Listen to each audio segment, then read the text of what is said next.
নমস্কাৰ, মই ঋতুৰাজ। টাইম এইটৰ দৰ্শকসকলৰ বাবে এই মুহূৰ্তত লৈ আহিছোঁ এটা ডাঙৰ খবৰ। এইবাৰ মিয়া পৰিষদৰ প্ৰতিবাদত কঁপি উঠিছে ৰাজ্যৰ কেইবাটাও প্ৰান্ত।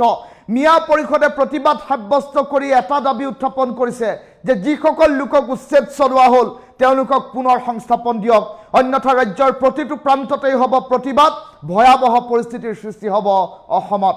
এই ডাঙৰ খবৰটো টাইম এইটৰ দৰ্শকসকলক এই মুহূৰ্তত জনাইছোঁ। মিয়া পৰিষদৰ প্ৰতিবাদত কঁপি উঠিল সমগ্ৰ ৰাজ্য। এই মুহূৰ্তৰ এটা ডাঙৰ খবৰ টাইম এইটৰ দৰ্শকসকলক জনাইছোঁ। উচ্ছেদৰ বিৰুদ্ধে তীব্ৰ প্ৰতিবাদী সমদল উলিয়াইছে মিয়া পৰিষদে। মৈৰাবাৰীত মিয়া পৰিষদ আৰু অসম সংখ্যালঘু সংগ্ৰাম পৰিষদৰ যৌথ প্ৰতিবাদ।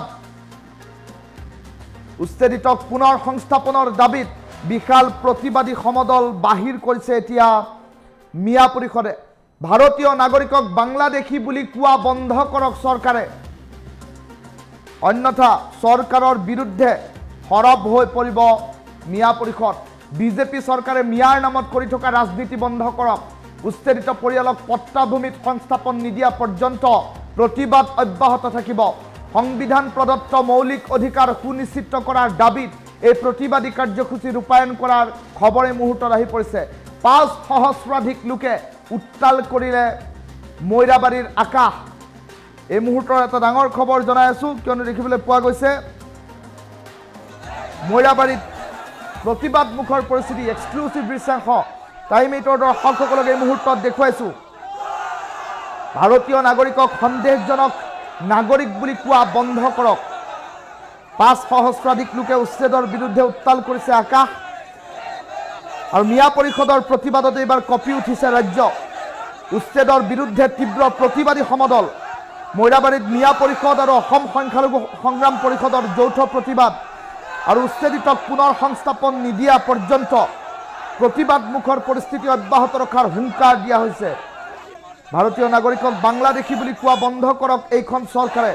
বিজেপি চৰকাৰে মিয়াৰ নামত যি ৰাজনীতি কৰিছে, মিয়াৰ নামত চলাই থকা ৰাজনীতি বন্ধ কৰক। নিৰ্বাচনী বৈতৰণি পাৰ কৰিবৰ বাবে, নিৰ্বাচনী ধামখুমীয়া সন্মুখত থকাৰ বাবে এতিয়া এনেধৰণৰ কাণ্ড সংঘটিত কৰিছে এতিয়া এইখন চৰকাৰে। তেনে পৰিপ্ৰেক্ষিতত চৰকাৰৰ বিৰুদ্ধে সৰব হৈ পৰিল এইসকল লোক। এটা ডাঙৰ খবৰ টাইম এইটৰ দৰ্শকসকলক জনাই আছোঁ।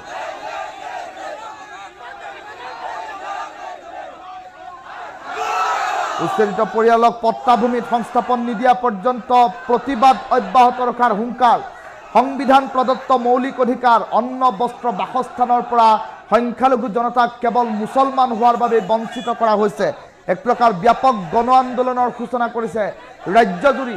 এতিয়া প্ৰতিবাদমুখৰ পৰিস্থিতিৰ সৃষ্টি হ'ব। এই প্ৰতিবাদৰ দাবীসমূহ যদি মানি লোৱা নহয় তেনেহ'লে ভয়ংকৰ পৰিৱেশৰ সূচনা হ'ব ৰাজ্যখনৰ প্ৰতিটো প্ৰান্তত। এই কথা ইতিমধ্যে বাৰম্বাৰ উল্লেখ কৰা হৈছে। টাইম এইটৰ দৰ্শকসকলক এই মুহূৰ্তৰ সবাতোকৈ ডাঙৰ খবৰটো জনাই আছোঁ। মিয়া পৰিষদৰ গৰ্জনত কঁপিছে ৰাজ্য। আৰু তেনে পৰিপ্ৰেক্ষিতত মিয়া পৰিষদ আৰু সংখ্যালঘু সংগ্ৰাম পৰিষদ দুয়োটা সংগঠনৰ যৌথ প্ৰতিবাদত কঁপি উঠিছে ৰাজ্যৰ কেইবাটাও প্ৰান্ত। এই ডাঙৰ খবৰটো টাইম এইটৰ দৰ্শকসকলক জনাই আছোঁ, কিয়নো শেহতীয়াকৈ দেখিবলৈ পোৱা গৈছে উচ্ছেদৰ নামত এতিয়া এনে কেতবোৰ ঘটনা ৰাজ্যখনত সংঘটিত হৈছে, যি ঘটনা সংখ্যালঘু জনতাই মানি ল'ব পৰা নাই। উচ্ছেদৰ নামত এতিয়া এনে কেতবোৰ ঘটনা হৈছে, যিসমূহ ঘটনাক লৈ ৰাজ্যজুৰি অব্যাহত আছে ক্ৰিয়া প্ৰতিক্ৰিয়া।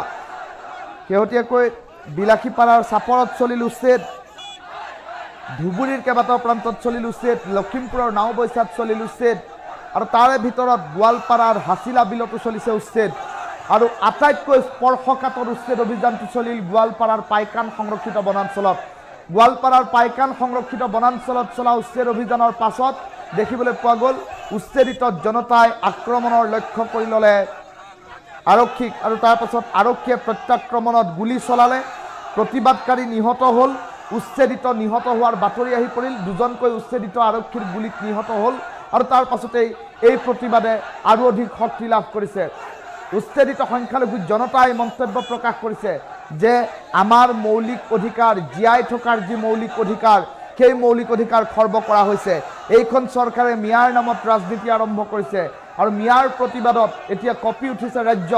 উচ্ছেদিত পুনৰ সংস্থাপন নিদিয়া পৰ্যন্ত প্ৰতিবাদ অব্যাহত ৰখাৰ হুংকাৰ দিয়া হৈছে।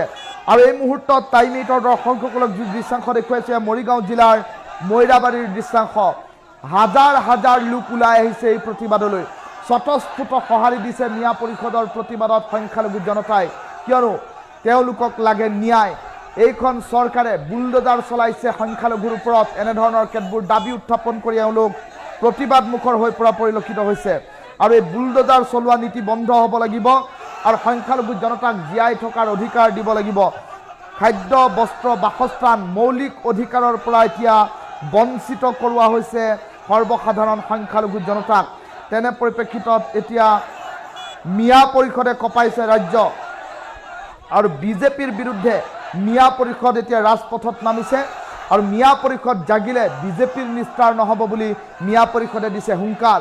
ভাৰতীয় নাগৰিকক সন্দেহজনক নাগৰিক বুলি আখ্যা দিয়া বন্ধ কৰক, মিয়াৰ নামত কৰা ৰাজনীতি বন্ধ কৰক, সংবিধান প্ৰদত্ত মৌলিক অধিকাৰ প্ৰদান কৰিবলৈ চেষ্টা কৰক।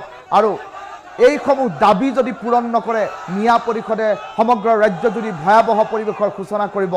এই কথা মিয়া পৰিষদে প্ৰতিবাদমুখৰ পৰিস্থিতিৰ সৃষ্টি কৰি কালিৰ দিনটোত উল্লেখ কৰিছে। এয়া মৈৰাবাৰীৰ পৰিৱেশ। টাইম 8ৰ দৰ্শকসকলক এই মুহূৰ্তত দেখুৱাই আছোঁ মৰিগাঁও জিলাৰ মৈৰাবাৰীত এতিয়া মিয়া পৰিষদৰ প্ৰতিবাদত কঁপি উঠিছে সমগ্ৰ আকাশ বতাহ। আৰক্ষী বাহিনীয়ে প্ৰতিহত কৰিব পৰা নাই প্ৰতিবাদ। হাতে হাতে প্লে কাৰ্ড লৈ এতিয়া গণতান্ত্ৰিক আন্দোলন সাব্যস্ত কৰিছে আৰু এই আন্দোলন ঘোষণা কৰি ৰাজ্যজুৰি পৰিস্থিতি উত্তাল কৰি তোলাৰ হুংকাৰ প্ৰদান কৰিলে মিয়া পৰিষদে। আৰু মিয়া পৰিষদৰ দৃশ্যাংশ এই মুহূৰ্তত টাইম 8ৰ দৰ্শকসকলক দেখুৱাইছোঁ। মিয়া পৰিষদে কেনেধৰণৰ পৰিৱেশৰ সূচনা কৰিছে ৰাজ্যজুৰি সেই দৃশ্যাংশ দেখুৱাইছোঁ। মন্তব্য আছে টাইম 8ৰ দৰ্শকসকলক প্ৰথমে মন্তব্য শুনাই লৈছোঁ। মানুহক ফটাকানি দলিয়াই দিয়াৰ দৰে ভাৰতবৰ্ষৰ নাগৰিকক বাংলাদেশৰ ওচৰত নৌমেন্স এৰিয়াত যেনেকৈ দলিয়াই দিয়ে তাৰ বিৰোধিতা কৰি দিয়ে সংগ্ৰামৰ আহ্বান দিছে আমি ইয়াত থিয় হৈছোঁ। আমি গোটেই ভাৰতবৰ্ষৰ মানুহক জাতি ধৰ্ম বৰ্ণ নিৰ্বিশেষে আহ্বান জনাব বিচাৰিছোঁ। এই ধৰণৰ অমানৱীয় নিৰ্লজ্জ যি কাণ্ড কৰিছে তাৰ প্ৰতিবাদত আজি আমি ইয়াত সকলো যুৱকসকল আহি একত্ৰিত হৈছোঁ। সেই বৰপেটাৰ পৰা ধুবুৰীৰ পৰা আৰম্ভ কৰি এই অঞ্চললৈকে আজি দাও দাওকে মানুহৰ মনত ক্ষোভ জ্বলি আছে। সেইকাৰণে কৈছে আহক জীয়াই থকাৰ এই সংগ্ৰামত আমি একলগ হওঁ, আমি সত্যৰ কাৰণে লৰাই কৰিম। আৰু মুখ্যমন্ত্ৰীক কৈছোঁ আপুনি কোৰ্টৰ আদেশ মানক, হাইকোৰ্টৰ নিৰ্দেশ মানক, আমি ভিক্ষা বিচৰা নাই। বাচি বাচি আমাক উচ্ছেদ কৰা হৈছে। সেইকাৰণে আজি কৈছোঁ আজি আমাৰ সময় হৈছে একত্ৰিত হোৱাৰ কাৰণে। পোহনীয়া কুকুৰক যদি মালিকে গছকি থাকে সি মালিকক নেকামুৰে, কিন্তু যেতিয়া নেজত কামুৰে বাধ্য হৈ সেই কুকুৰে মালিকৰ ভৰিত কামুৰি দিয়ে। আজি আমাৰ শেষ ঠাইখন তেওঁলোকে উচ্ছেদ কৰিছে। নাগৰিক অধিকাৰ খৰ্ব কৰিব।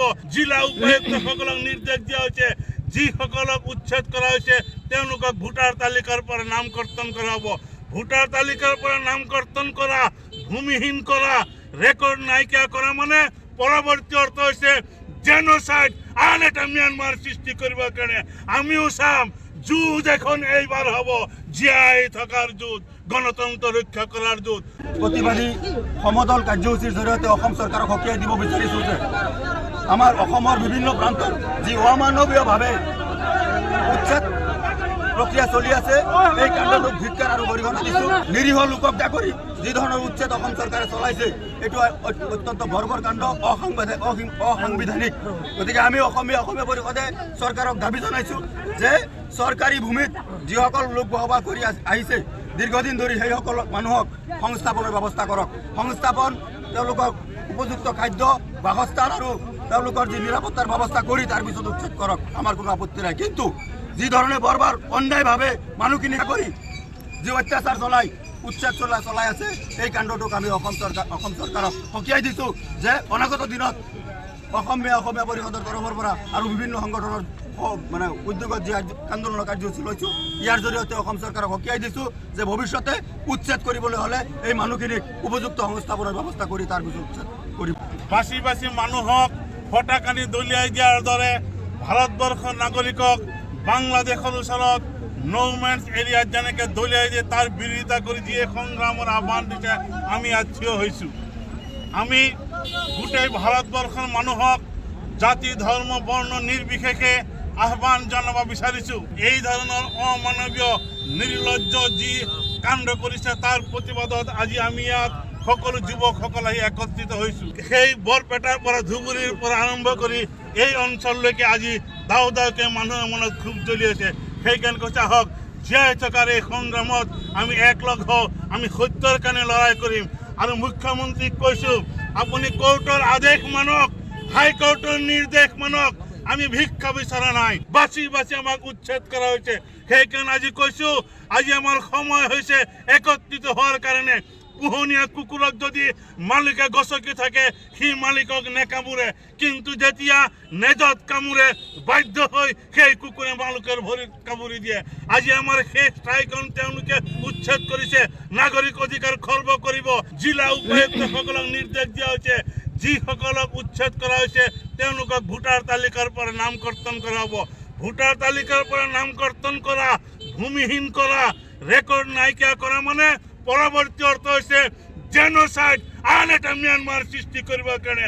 আমিও চাম যুঁজ এখন এইবাৰ হ'ব জীয়াই থকাৰ যুঁজ, গণতন্ত্ৰ ৰক্ষা কৰাৰ যুঁজ। প্ৰতিবাদী সমদল কাৰ্যসূচীৰ জৰিয়তে অসম চৰকাৰক সকীয়াই দিব বিচাৰিছোঁ যে আমাৰ অসমৰ বিভিন্ন প্ৰান্তৰ যি অমানৱীয়ভাৱে উচ্ছেদ প্ৰক্ৰিয়া চলি আছে এই কাণ্ডটোক ধিক্কাৰ আৰু গৰিহণা দিছোঁ। নিৰীহ লোকক বেয়া কৰি যি ধৰণৰ উচ্ছেদ অসম চৰকাৰে চলাইছে এইটো অত্যন্ত বৰ্বৰ কাণ্ড, অসাংবিধানিক।